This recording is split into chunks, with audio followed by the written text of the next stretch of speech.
యుద్ధాలు వినాశనానికి దగ్గరదారి అని చెప్పుకోక తప్పదు. ప్రస్తుతం ప్రపంచంలోని పలు దేశాల్లో యుద్ధాలు జరుగుతున్నాయి. లక్షలాది మంది సైనికులతో పాటు సామాన్య పౌరులు ప్రాణాలు కోల్పోతున్నారు. వందల కోట్ల ఆస్తులు నష్టపోతున్నారు. అయినా చివరికి సాధించేది ఏమీ లేదు. ఇవన్నీ ఎందుకు చెప్పాల్సి వస్తుందంటే, యుద్ధంలో మరణించిన వారి భార్యలు, పిల్లల పరిస్థితులు ప్రస్తుతం అగమ్యగోచరంగా మారిపోయాయి. దీనికి ఉదాహరణ చెప్పుకోవాలంటే 2023 అక్టోబర్లో గాజాపై ఇజ్రాయెల్ చేసిన వైమానిక దాడుల్లో వేలాది మంది ప్రాణాలు కోల్పోయారు. వారిలో కొంతమంది హమస్ ఫైటర్స్ భార్యలు, ఇతర మహిళలు వితంతువులయ్యారు. తలదాచుకోవడానికి గూడు లేక యుఎన్ ఏర్పాటు చేసిన గుడారాల్లో క్షణమొక యుగంలా కాలం గడుపుతున్నారు. ఒకవైపు భర్త లేడు, మరోవైపు పిల్లలను పెంచాల్సిన బరువు బాధ్యత వితంతువులపై పడుతోంది. ప్రస్తుతం గాజా వితంతువులకు తోడు లేక, భద్రత లేకుండా రోజూ చస్తూ బతుకుతున్నారు. ఇలాంటి మహిళలు గాజాలో వేలాది మంది ఉన్నారు. వారి కన్నీటి గాథ గురించి ఇప్పుడు తెలుసుకుందాం.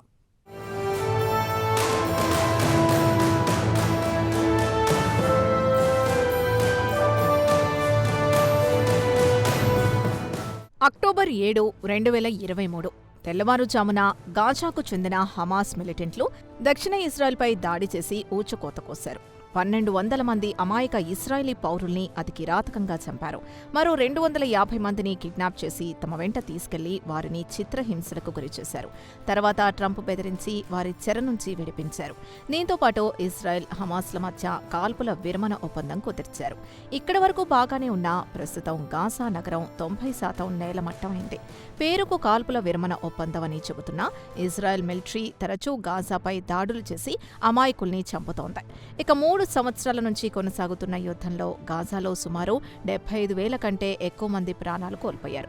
వారిలో పసిపిల్లలే ఎక్కువగా ఉన్నారు. ఇక ఇజ్రాయెల్ సైనికులు కూడా కావాలనే ఉద్దేశపూర్వకంగా పిల్లల్ని చంపుతున్నారు. భవిష్యత్తులో తమకు వీరితో ఇబ్బందులు రాకుండా ఉండేందుకు అమాయకులైన పసిపిల్లల్ని బలి తీసుకుంటున్నారు. ఒక తరం లేకుండా చేయడమే ఇజ్రాయెల్ ప్రధాన లక్ష్యంగా కనిపిస్తోందని గ్లోబల్ మీడియాలో గతంలో పెద్ద ఎత్తున వార్తలొచ్చాయి.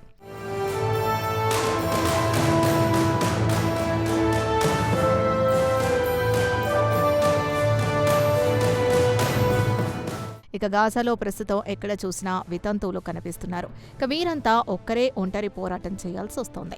మగతోడు లేక పిల్లల్ని వేసుకుని ఇంటి బరువు బాధ్యతల్ని మోయాల్సి వస్తోంది. దీంతో పాటు ఒంటరి మహిళలు కాబట్టి భద్రత కరువవుతోంది. బతకడానికి రోజూ పోరాటం చేయాల్సి వస్తోందని పలువురు వితంతువులు తమ ఆవేదనను వ్యక్తం చేశారు. ఉత్తర గాజాలో ఎండలు విపరీతంగా కాస్తున్నాయి. ఈ ఏడాది అమెరికా నుంచి యూరప్, మిడిల్ ఈస్ట్ వరకు ఎండలు విపరీతంగా కాస్తున్నాయి. ఈ ఎండలకు గుడారాల్లో ఉండలేకపోతున్నామని పలువురు వితంతువులు విదేశీ మీడియా ప్రతినిధుల ముందు తమ బాధను వెళ్లగక్కారు. ఉదాహరణకు మోనా అనే వితంతువును తీసుకుంటే ఆమెకు 4 పిల్లలు. ఇక వారి వయసు విషయానికొస్తే 2 ఏళ్ల నుంచి 9 ఏళ్ల వరకు ఉంటారు. ఆమె భర్త ఇజ్రాయెల్ వైమానిక దాడుల్లో సెప్టెంబర్ 2024లో చనిపోయాడు. ఒక కుటుంబ భారాన్ని మోయాల్సిన బాధ్యత ఆమెపై పడింది. ప్రస్తుతం ఆమెకు ఉండటానికి ఇల్లు లేదు. ఐక్యరాజ్య సమితి ఏర్పాటు చేసి ఇచ్చిన తాత్కాలిక గుడారాల్లో కాలం వెళ్లదీయాల్సి వస్తోంది. తమకు ఎలాంటి సెక్యూరిటీ లేదని ఆమె వాపోతున్నారు.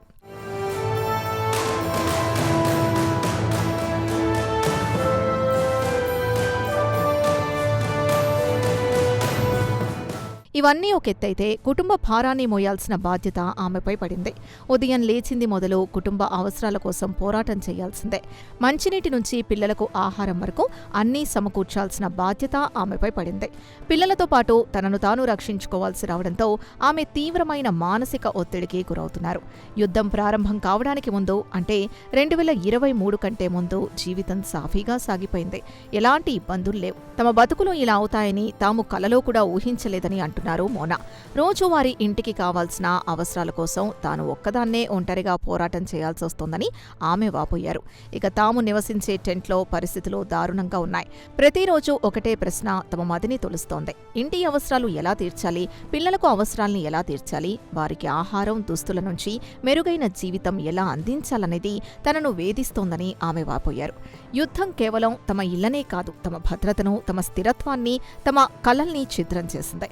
చిన్న చిన్న అవసరాల్ని తీర్చుకోవడానికి చాలా శ్రమపడాల్సి వస్తోందని ఆమె ఆవేదన వ్యక్తం చేశారు.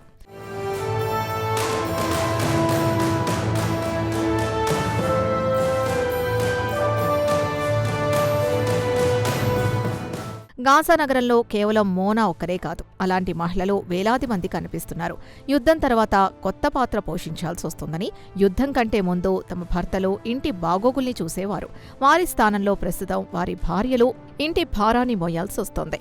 కేవలం కుటుంబ బాధ్యతతో పాటు తమను తాము కాపాడుకోవాల్సి వస్తోందని పలువురు మహిళలు వాపోతున్నారు. గాజాలోని మినిస్ట్రీ ఆఫ్ సోషల్ డెవలప్మెంట్ గణాంకాల ప్రకారం ప్రస్తుతం గాజా స్ట్రిప్లో 50,000 కంటే ఎక్కువ మంది వితంతువులున్నారని తెలిపారు. యుద్ధం తర్వాత 28,224 మంది యుద్ధం కారణంగా వితంతువులు అయినట్లు ప్రభుత్వం వద్ద తమ పేరును రిజిస్టర్ చేయించుకున్నారు. అంతకుముందు అంటే యుద్ధం కంటే ముందు 22,500 మంది తమ పేరు రిజిస్టర్ చేయించుకున్నారని సోషల్ డెవలప్మెంట్ మినిస్ట్రీ వివరించింది. సోషల్ డెవలప్మెంట్ మినిస్ట్రీ అధికార ప్రతినిధి అజీజా అల్ కహ్లోత్ మాట్లాడుతూ గాజాలో వితంతువుల సంఖ్య మరింత పెరిగే అవకాశాలున్నాయని చెప్పారు. ఎందుకంటే చాలా మంది వార్ విడోస్ అంటే వితంతువులు తమ వద్ద రిజిస్టర్ చేసుకోలేదని తెలిపారు.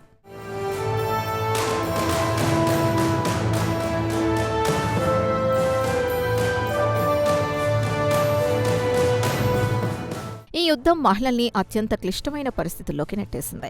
కుటుంబ పోషణకు ఆధారమైన మగవారు లేని పరిస్థితుల్లో కుటుంబ భారాన్ని మోయాల్సిన బాధ్యత వారిపై పడింది. ప్రస్తుతం గాజా మొత్తం నేలమట్టమైంది.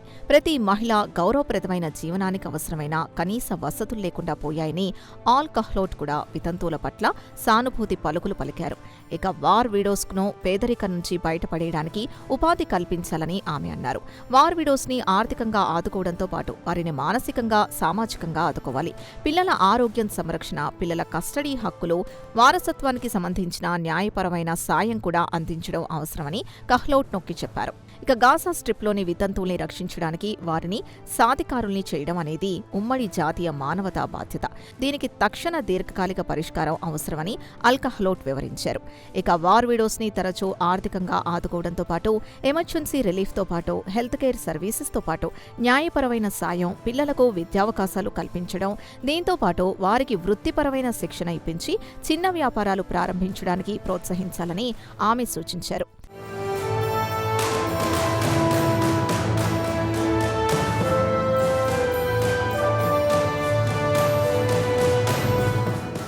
ఇక యుద్ధంలో భర్తను కోల్పోవడం వల్ల వేలాది మంది మహిళలు తమ జీవిత భాగస్వాముల్ని కోల్పోవడమే కాకుండా నిరాశ్రయులవడం, ఇళ్లు ధ్వంసం కావడం వల్ల స్థిరత్వాన్ని కోల్పోవడం వంటి పరిస్థితుల్ని కూడా ఎదుర్కోవాల్సి వస్తోంది. యుద్ధ సమయంలో భర్తను కోల్పోవడం, వితంతువులు వారి పిల్లలపై తీవ్రమైన మానసిక, సామాజిక ఒత్తిడికి గురవుతున్నారు. భర్తల్ని కోల్పోయిన అనేక మంది మహిళల్లో మానసిక ఒత్తిడి పెరిగిపోతోంది. దీంతో పాటు అదనంగా కొత్త రకం బాధ్యతలు వచ్చి పడుతున్నాయి. కొత్తగా కుటుంబ బాధ్యతలు ఆమెపై పడతాయి. కొత్త రకం వాతావరణం ఏర్పడడంతో ఒకవైపు భయం, మరోవైపు అస్థిరతతో పూర్తిగా కుంగిపోతారు. చాలా మంది మహిళలు తమ పిల్లల ముందు సాధారణంగా వ్యవహరించడం కోసం తమ బాధను, మానసిక కుంగుబాటును దాచుకోవడానికి నానా ఇబ్బందులు పడుతూ ఉంటారు. అదే సమయంలో రోజువారీ ఒత్తిళ్లు పేరుకుపోవడంతో తమ వేదనను ఎవరికి చెప్పుకోవాలో తెలియక సతమతమవుతూ ఉంటారు. ఇవన్నీ వారిలో మానసిక ఒత్తిడిని పెంచుతూ ఉంటాయి.